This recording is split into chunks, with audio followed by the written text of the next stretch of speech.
স্বাধিষ্ঠান থেকে তুলতে তুলতে আমরা যখন সহস্রাধারে পৌঁছাবো, অ্যাকচুয়ালি সহস্রাধারে থাকেন শিবের অবস্থান, আর স্বাধিষ্ঠান মূলাধারে হচ্ছে শক্তির প্রতিষ্ঠান।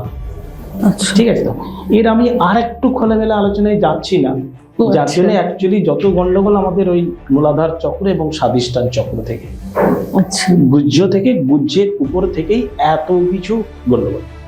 তা সেটা যখন সহস্রাধার এবং স্বাধিষ্ঠান চক্রের যে ঊর্জা, প্রাথমিক অবস্থায় আমাদের স্বাধিষ্ঠান মূলাধার চক্রেই সমস্ত ক্ষমতাটা থাকে। ঠিক আছে, এটা সাপের লেজ, ওখানেই বিষটা থাকে। যখন এই বিষটা উঠতে উঠতে উঠতে উঠতে বা এই ঊর্জাটা যখন উঠতে উঠতে যখন আমাদের সহস্রাধারে মিলিত হচ্ছে, সেটাকেই বলে শিবরাত্রি, মহাশিবরাত্রি।